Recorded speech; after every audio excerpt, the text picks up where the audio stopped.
I want to thank everybody for joining us for today's live webinar entitled REITs Passive Income Stream Picks for 2021. My name is Kevin Miller with Millionacres. It's my pleasure to speak to you today, and we're going to be introducing our guest speaker in just a moment. So before we do that, we can go to next slide, please. I want to tell you a little bit about who Millionacres is. So for those of you who haven't interacted with us in the past, we are a company that is part of the Motley Fool family. And we're an investment subscription service that is dedicated 100% to the real estate investing market. And this is going to mean a lot of things. And within this framework, we've got a couple of different solutions and a couple of different services. They're known as core solutions, which are real estate winners, real estate trailblazers, and real estate mogul. Now, each of these is designed for a different type of investor. It's a different type of solution. They're going to vary from, your core real estate stock recommendations, which is kind of part and parcel to the core of what the Motley Fool does. These are going to be very oriented around public real estate stocks and REITs, which is what we're going to be talking about today. And this can also go right up to what we call private placement CRE, they're commercial real estate deals on the real estate mogul side, where we're getting investors in on deals that you simply couldn't be involved in, right? Where you're getting investment, there's a multiple year commitment to it, et cetera. So we go from one side of the spectrum to the other, trying to cover it. But again, very much focused around real estate. Our premium content, analysis, reports, best practices are available for our premium services at different levels, all to make everybody a better real estate investor. The purpose of Millionacres, we want to make the world smarter, happier, and richer, as we do with all the services of the Motley Fool family. And we want to give outstanding business and investing advice at scale so that you can, put that into your daily practice. So with that, that's a little bit about Millionacres. Let's talk a little bit about our speaker today. We can go to the next slide. I'm going to introduce Matthew Frankel. Thrilled to have Matt on. He's an expert in this topic. He's a REIT analyst and a senior analyst here at Millionacres. He's a certified financial planner. He's been a contributor to thefool.com now since 2012, a graduate of the University of South Carolina and Nova Southeastern University. After a few years as a high school mathematics teacher, Matt basically decided to combine his loves for teaching, writing, and investing and help people manage their financial lives better. So with that, I'm going to go ahead and turn the presentation over to Matt. Matt, I'll go ahead and let you pick it up, and I'll come back on at the end. Sure. Thanks, Kevin. Hopefully everybody could hear me all right. As Kevin said, my name is Matt Frankel. I am a REIT analyst with Millionacres. I love real estate in all forms. I also am involved I have a few rental properties in my portfolio. I recently bought my first vacation rental property, and I've also invested in one of those private placement CRE deals, which stands for consumer real estate or commercial real estate, if you weren't familiar, as Kevin just mentioned. So today we are talking about REITs. If you're not familiar with what a REIT is, REIT stands for Real Estate Investment Trust. These are specialized investment vehicles designed to hold commercial real estate assets. Many, like the one we're going to talk about today, trade on public stock markets. Just as you would buy Apple stock, Google stock, you could buy stock in a real estate investment trust with a click of a button. They can be an excellent way to passively invest in real estate, is really the key takeaway. There are a lot of ways you can invest in real estate, but most of them have a significant amount of involvement. I can tell you firsthand, owning a rental property, even if you have a property manager, is a full-time job. If you have a portfolio of rental properties, especially. So real estate investment trusts, they can be excellent ways to get the kind of returns that you expect from stocks and from other real estate investments without really the involvement of being a landlord or having to research private placement commercial deals, which can also be a heavy lift. REITs, they can be great investments for both passive income in the form of dividends and long-term growth. So these are what we call total return investments. There are some stocks you invest in for just growth. Think of some of the big tech names. People buy stocks like Netflix because they want the share price to go up as the business grows. And then there are income investments. Think bonds, think CDs, think mature companies like Coca-Cola is a big dividend stock that most people buy for the income aspect of it. But REITs are kind of total return investments. They are designed to produce both long-term growth and income. A lot of people, that's a real big misconception about real estate investment trusts. A lot of people just assume that they're income based because they do pay very high dividends relative to other stocks, which we'll get to in a little bit. But they're also designed to grow your principal or grow your investment over the long run. As you see in that second bullet point, there are several ways REITs do this. The obvious one is, let's say a REIT owns a portfolio of office buildings. Those real estate values will tend to increase over time, which will make the shares that you own more valuable. So that's the obvious way. But there are other methods REITs can use to really create shareholder value that most individual investors wouldn't have access to otherwise. Real estate development is one. Think of it this way. If you could build an apartment building for $7 million and after it's complete, it's worth $10 million, you've just created $3 million in value. This is the same idea behind a real estate investor building a spec house to sell. The object is to create value and create a property that's more valuable than the cost to build it. Another way is called capital recycling. This is when real estate investment trusts strategically sell some of their assets to invest in higher return opportunities. Let's say an apartment developer built a property, then stabilizes it, meaning that all the apartments are rented, things like that. Then it might sell it and put that money back into another development project. This is called capital recycling. And then there's adjacent businesses. One of the rules in order to be classified as a real estate investment trust or REIT, you have to get 75% or more of your income from real estate investments. It's not 100%, meaning that a lot of these REITs can have other businesses. There's one hotel REIT I know that owns a restaurant chain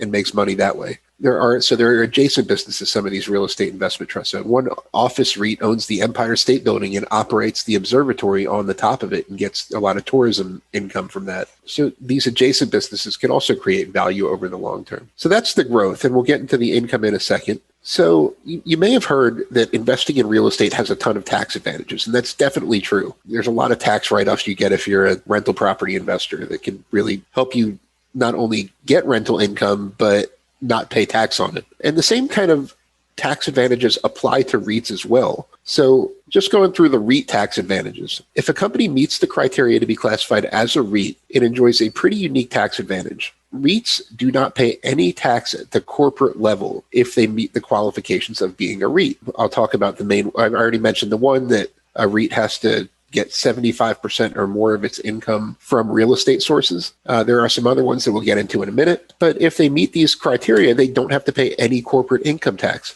This is a big underappreciated benefit for dividend investors because most dividend stocks are effectively taxed twice. I mentioned Coca-Cola a little while ago. When Coca-Cola earns a profit, they pay tax on the corporate level. Then as they pay out dividend income to you as a shareholder, you have to pay income tax again on the individual level. So that income is essentially being taxed twice. And this tax advantage can really add up, especially when you're holding these real estate investment trusts for 5, 10, 20 years. That tax advantage can really add up. So for REITs for passive income, in order to be classified as a REIT, this is the most well-known and most important to know REIT criteria. REITs must pay out at least 90% of their taxable income. This is why REITs tend to pay out very high dividends. Most choose to pay out 100% of their taxable income or even more. But don't be alarmed if a REIT pays more than 100% of its taxable income. This doesn't really show how much money a REIT is truly making. So one of the questions that I often get when I start talking about REIT dividends and things like that is how they're taxed. REIT dividends are taxed a little bit differently than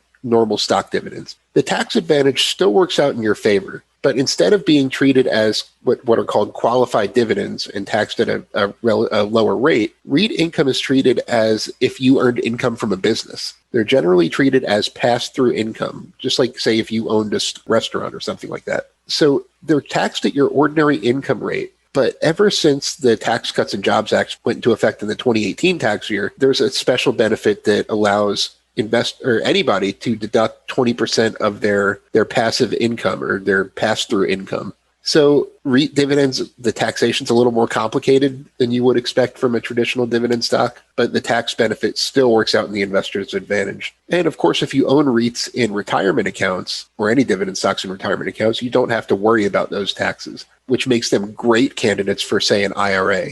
I own a bunch of REITs and virtually all of them are held in my individual 401k, which is my retirement account. These are great candidates for retirement investing because then you can avoid taxes altogether. REITs don't pay tax on the corporate level. If you hold them in your IRA or other retirement account, you don't pay tax on the individual level, at least until you withdraw it after you retire. So great retirement income candidates. I know more than half of all REIT shares are owned in retirement plans or retirement accounts. So just to give you a metric real quick before we get into one of the stocks that we like, I mentioned that REITs are required to pay out at least 90% of their taxable income. Real estate has a ton of tax benefits, and one that is common between rental properties and corporate-owned real estate, like what REITs own, is known as depreciation. If I have a rental property, I get to essentially write off the cost of that rental property over a period of time For residential properties, it's 27 and a half years, and that's known as depreciation. Each year I get to write off a little over 2% a little over 3% of the cost of the property. And that makes my taxable income look very low, and therefore I don't pay a lot of taxes on my REIT income, my rental income. The same thing applies to REITs. All companies can take depreciation deductions for real estate they own. But usually if it's, say, a big company that has one office building or something like that, this isn't a very big benefit. In REITs, where your primary asset is real estate, the depreciation deduction can be enormous. It can make your net income or your earnings look a lot smaller than they are. Your taxable income with a REIT can look very, very tiny compared to what you're actually making. The number one metric that a REIT investor should know, if you're already relatively familiar with stock investing especially, and know words like earnings and net income and things like that, is funds from operations, or FFO. Think of this as the REIT version of earnings. What funds from operations does is it adjusts for that depreciation deduction, which, like I said, can be enormous. It's not uncommon for a very profitable REIT to actually show negative net income because of this depreciation deduction. And it makes a few other adjustments to account for some real estate specific kind of metrics. We generally look for REITs that pay out between 60 and 90% of their FFO. That's not a set in stone rule, but the big thing is you don't want a REIT that pays out all of what it's making, but you want a REIT that pays out a good bit of it and really prioritizes shareholder returns. And 60 to 90% seems to be the real kind of sweet spot. So funds from operations, just really important metric to know. It's usually expressed on a per share basis. And another thing worth mentioning real quick before we move on is REITs generally report different variations of the FFO metric. Some are called adjusted FFO. Some are called core FFO. Might see normalized FFO. These take into account kind of one-time adjustments and things like that. For example, if a REIT sells a property and that's where some of its profits came from, that's not going to happen every quarter. That was a one-time event. So it might back that out to show you how much money just its continuing business made. So if you see those metrics, they're not universal. A way that one REIT calculates its normalized FFO doesn't have to be the same as another one, but those are generally the most accurate way to determine how profitable a REIT is in any given quarter or year. So I see a question real quick that I wanted to address. Andy says, if the REIT is held inside a Roth, will those dividends be taxed upon withdrawal? I mentioned that if you hold your REITs in a retirement account, you won't have to pay tax on any of the dividends or anything you get until possibly when you withdraw the money. The Roth IRA is kind of different because you don't have to pay any taxes, period, as long as it's a qualified withdrawal. So if you hold your REIT inside a Roth IRA, you've already paid tax on the money that you put into a Roth IRA. If you put money into a traditional IRA, then you get a tax deduction for your contributions generally. Or if you put money into your 401k, that money is not counted in your taxable income. Money in a Roth IRA is not tax deductible when you put it in, but then you're done paying taxes no matter how big it gets. I love holding REITs in my Roth IRA. I have a Roth IRA from a while ago before I was self-employed and started a solo 401k. But a Roth, you can really avoid taxes permanently with REITs. So not only does the REIT not pay tax at the corporate level, and you don't have to pay annual dividend taxes and things like that, as your REITs compound and then you withdraw it in retirement, you won't have to pay tax on it, period. Very good question, and important to make that distinction. A Roth IRA can be an ideal way to invest in REITs if you qualify to invest in one. Roth IRA contributions are income restricted, which is why I say if you're qualified. All right, so with that, I wanted to kind of give everybody a freebie. This is one of the stocks that I recommend in one of our services. I think I recommend this in more than one of our services. It is a REIT known as Store Capital. Ticker symbol is STOR. So the name is capitalized for a reason. It stands for Single Tenant Operational Real Estate, if you were curious why I capitalized the word store. So Store Capital, they are what's called a net lease REIT. For the purposes of this discussion, you don't really need to know what a net lease is, but generally it's a type of lease structure that has to do with freestanding real estate, meaning that the building's only occupied by one tenant. So, for example, a Walgreens property might be an example of a freestanding property that Store Capital would own. So most of its properties, which there are over 2,600 of them in the portfolio, most of them are occupied by service and retail businesses. You think of retail, think like Bass Pro Shops is one of their major tenants. So there's a lot to like about this business. The properties they own are generally e-commerce resistant, especially on the service side. They have a lot of, say, quick service restaurants in there. They have auto repair shops, things like that. Things that you can't buy online. If your car needs an oil change, there's no way to do that through Amazon yet anyway. So they're very resistant, not e-commerce proof, but they're e-commerce resistant, meaning that unlike discretionary retail and things like that, like malls, they really don't have that much to worry about from e-commerce headwinds. Their businesses are also inherently mostly recession resistant. Store Capital, compared to most retail REITs, wasn't affected as much by the COVID pandemic in terms of stores closing and things like that, because they have a lot of essential businesses. There's a lot of gas stations in their portfolio, for example. There are a lot of drugstores like pharmacies, things like that. So businesses people need, and that really protects them in recessions. These are things that you need no matter what the economy is doing.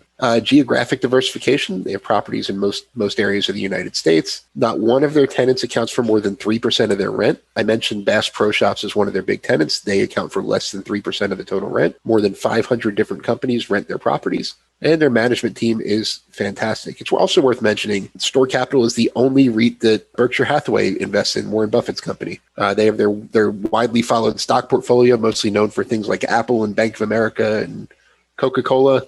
Store Capital is the only real estate investment trust you will find in there.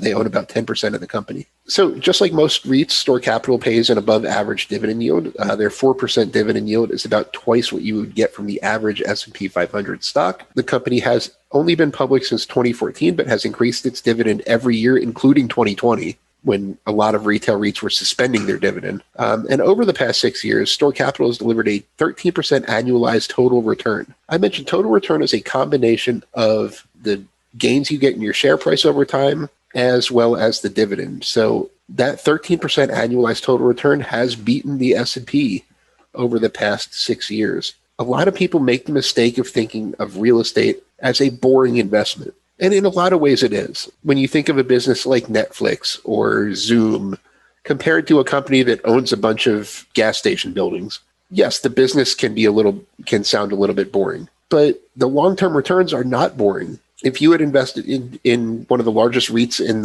the world is Public Storage, you probably know those big orange storage facilities. If you had invested in that in the early days, I want to say in the 1970s, your investment would be worth something like 300 times what you paid for it right now. So the long-term returns can be fantastic with these kind of investments.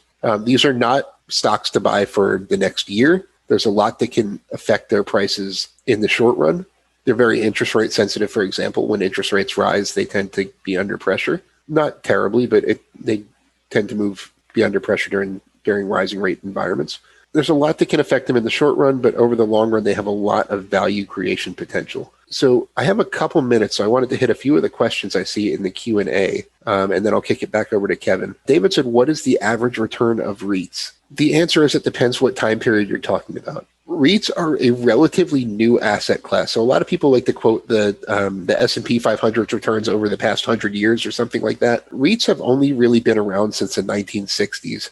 And even then, it wasn't in very high numbers. So it's really tough to say over the long period of time. But real estate REITs have slightly, not by a large margin, but have outperformed the S&P 500 when you measure in terms of 30, 40 years. So I would say an average return would be in the ballpark of 10% total return for the average REIT over time. There's a lot of variation in that. Different REIT sectors have performed differently over time. Okay, so Greg says, and this is a really good question, deducting the depreciation to reduce taxable income is great, but doesn't one have to pay taxes on the depreciation when one sells the REIT, i.e. depreciation recapture? FYI, all of my REITs will be held in a taxable account. Great question. The REIT itself will have to pay depreciation recapture when it sells a property, assuming it doesn't do something like a 1031 exchange and flip the proceeds into another property, which virtually all of them do every time. So as long as the REIT continues to own that property or whatever property it bought with those proceeds, you won't have to worry about depreciation recapture with a REIT like you would if you sold an investment property. So it doesn't matter when you sell the REIT. What matters is when the REIT sells the property. So hopefully that was a decent answer to that question. Definitely a big concern if you're in a taxable account. Trent says, if REIT income is passed through, does it qualify as income that will allow you to contribute to a Roth IRA? It depends. Generally, passive sources of income do not count for IRA contributions. I would consult your tax advisor for specifics, but generally speaking, that's not, because in order to contribute to an IRA, you would have to earn at least as much as you're contributing, and that's earned income. But pass-through income can be earned income. For example, my income is considered pass-through income because I have my own LLC, and that's considered earned income. So I don't want to get into the weeds with personal financial advice. So the answer could be yes or it could be no. I would consult a tax professional, which I am not. I see a few questions about foreign REIT taxes. I really can't get into those. It's country by country. You'd have to ask a tax professional on that one. And Claire has a question that I'll stop after this one. The relative merits of traded versus non-traded REITs. So I mentioned that some REITs, including the one we talked about, or most actually, trade on major stock exchanges. So you can buy them with a click of a button. There are also non-listed REITs, which you can invest in. Just you put your money, you give a company some money, they put it to work in a REIT. The biggest drawback to that approach is it's not a liquid investment. Meaning, if I own Store Capital, the REIT we just talked about, if I wanted to sell it, I could hit a button right now and sell it and get my money. With a non-traded REIT, that's not the case. So a lot of them only allow redemptions, say, once a quarter. Some non-traded REITs actually suspended redemptions during the COVID pandemic, meaning you couldn't get your money out at all if you wanted to. So the biggest difference is liquidity that I would say. There's a few other differences, but that is by far the biggest one. So with that, I think we are right where we should be, and I will kick it back to Kevin. That's great. I appreciate that, Matt. Thank you so much for some awesome content there. I know there's questions on the floor that we didn't get a chance to cover off on. We obviously can't. We don't get a chance to get to all the questions, and that's fine. We'll get to them one-on-one. We can reach out to you one-on-one. A couple of things. I apologize I didn't get to update this slide. I don't want you to use this URL, so don't worry about this URL. It's just a code. Like if you wanted to join Real Estate Winners, you can click on this link and you can join our Real Estate Winners service today. That's a service that's predominantly focused around. It's a real estate stock advisor service. It's a very cost effective. The list price of it, is basically $245 per year, $249 per year, basically. So it's a relatively low. It's a couple cups of coffee a month. But we will have an offer out for everybody registered, as we mentioned in our emails leading up to this. For folks that registered for this event, you'll also get the on-demand version of it, and then we'll also be sending out an offer if you want to jump on to Real Estate Winners at a pretty hefty discount. So just keep an eye out for that. That should come hopefully within the next day or so. And then, like I said, you'll have some instructions on there about how to redeem basically an offer code for this particular webinar. So you can definitely just kind of hang on to that. The kind of analysis that you get on an investment by investment basis within the system is extremely, extremely detailed. And what you heard today from Matt is he's an investor of the things that he's digging into, that he's doing analysis on. So, and that's a hallmark of a lot of the work that we do here. There's a stake in the game in a lot of cases where folks are really heavily involved in some of these recommendations. So there's a lot of good firsthand knowledge about it, and you see that permeate. The other thing is this is not a Reddit stock service where we're trying to pick things that are going to go up 600% in a month. This is really a long-term investment strategy, and frankly, the Motley Fool as a company has been very much a long-term investment strategy service since its inception. It was 30 years ago. So it's Millionacres very much kind of follows that philosophy. This is a long run. These are, stocks that over the long run are going to outperform the S&P. We track real estate stocks going back to the 70s, and it's outperformed the S&P 500. Since then, we track the performance of our portfolios and how they do against the S&P. So, you can kind of get a look at all that on the website as well. So anyway, with that said, we're going to go ahead and wrap the session up. We're going to get you on with your day. We want to try to keep it right around 30 minutes, and that's where we're at right now. So we'll go ahead and stop the recording and let everybody know that we'll try to get back to all of your individual questions